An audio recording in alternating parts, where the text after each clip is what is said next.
I'm thrilled to introduce our keynote speaker for tonight, Dave Meltzer. Thank you so much.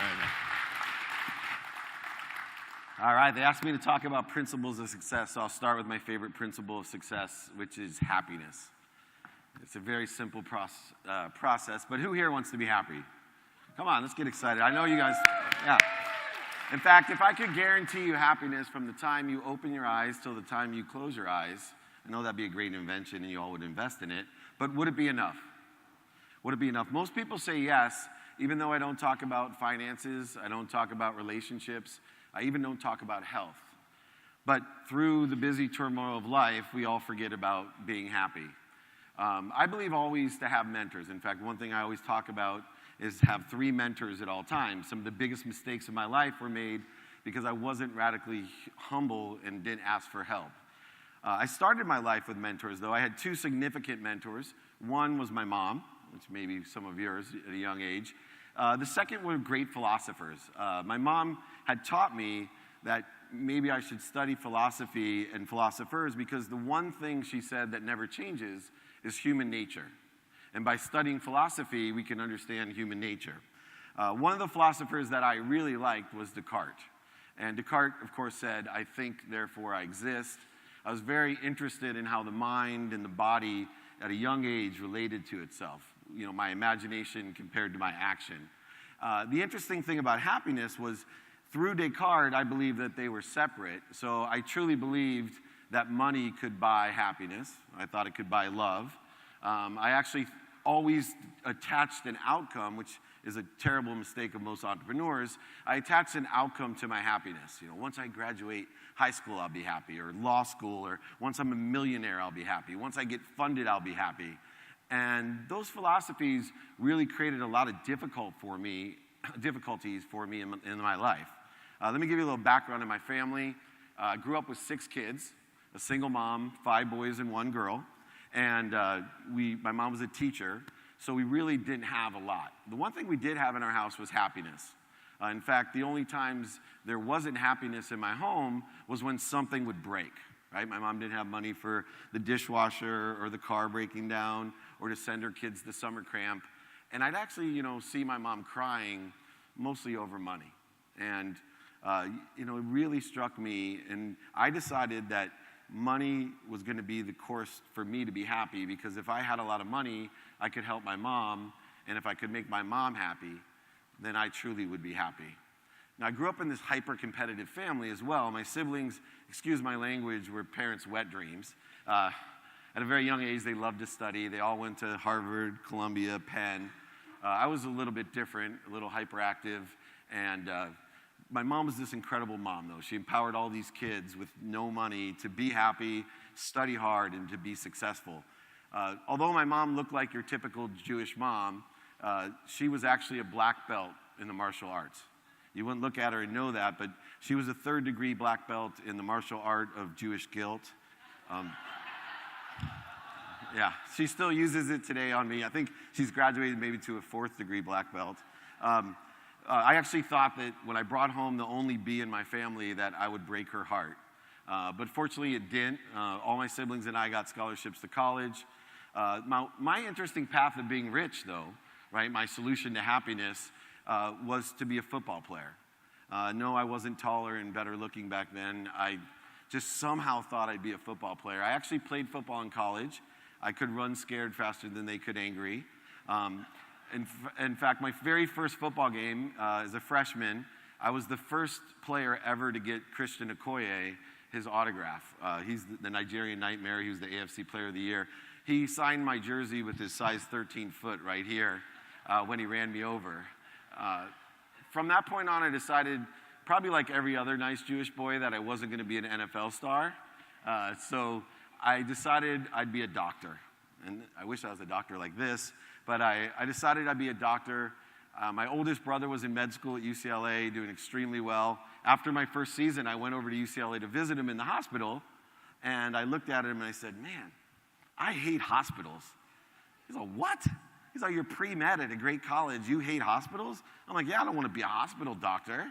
And I want to be a pediatrician. I want to help kids in a small office in my neighborhood have a cute nurse." He's like, David.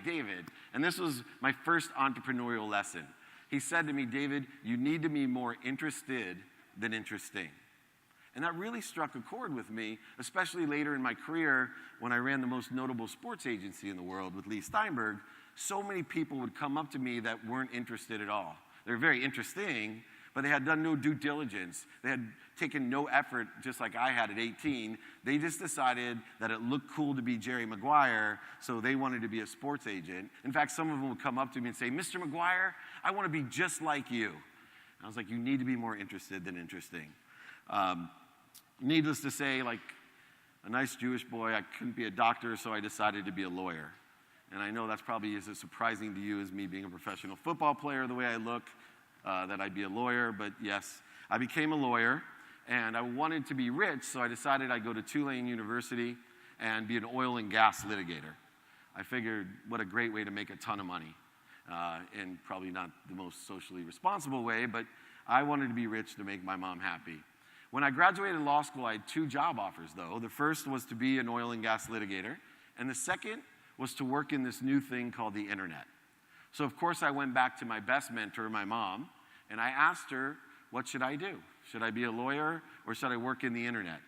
My mom looked at me and said, David, you need to be a real lawyer, because this internet thing's going to be a fad. Lesson number 2 of being an entrepreneur. Just because somebody loves you and just because someone cares about you does not mean they give you good advice. And it happens so many times, especially as entrepreneurs, we ask for people's advice that have no situational knowledge or experience or relationship capital, and then we resent them for telling us really stupid things like the internet's going to be the fad. Fortunately for me, it's the first time I didn't listen to my mom. I went to work for West Publishing. We put legal research online. 3 years later, we sold it to Thomson Reuters for $3.5 billion. It was a good score in my 20s. And I was smart enough at that time to drop my ego and stop calling myself a lawyer, and I started branding myself as an internet guru. I worked in the Silicon Valley next for Accenture. We raised $169 million for a wireless proxy server company. I then went on to be CEO of the world's first convergence device from Samsung. Convergence devices are smartphones. So at 32 years old, I ran PCE Phone, which was Samsung's first convergence device. Quickly, the company became very successful. We became the second largest manufacturers of phones in the world. I used to tell people that I retired. The truth is, now that I'm almost 50, I can admit to you, they kicked me out of there, paid me a lot of money to leave. I just wasn't qualified for the job anymore. So at the age of 32, I had everything. I could buy whatever I wanted.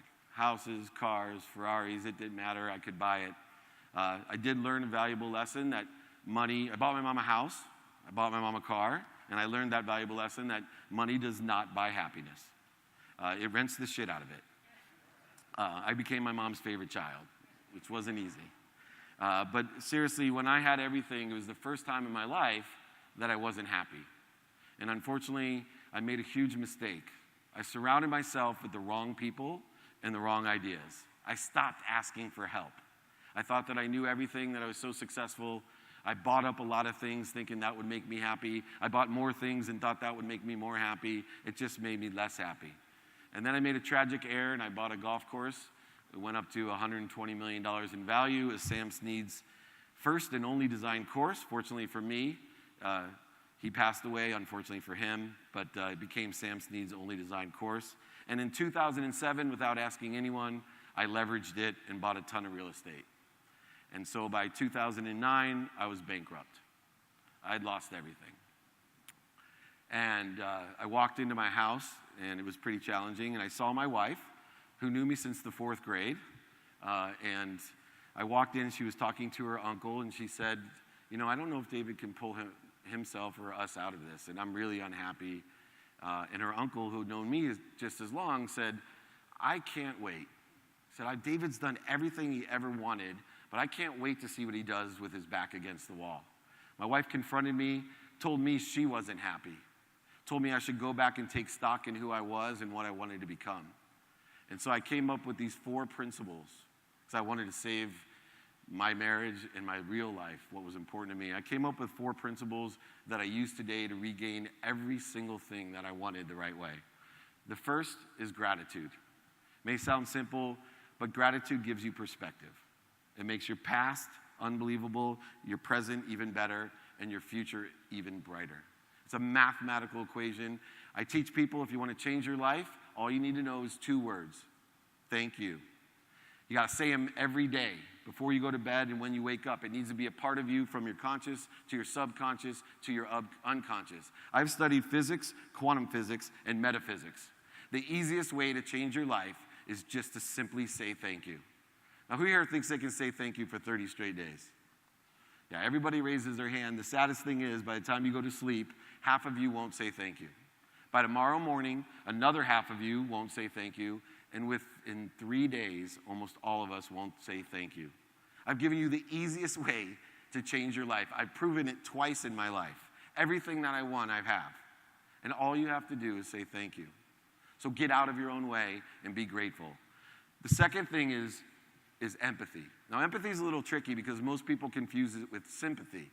Sympathy does me no good because I can't feel bad enough to make you feel good. I can't be sad enough to make you happy. I can't be sick enough to make you well. Empathy is so much more powerful. Empathy is forgiveness.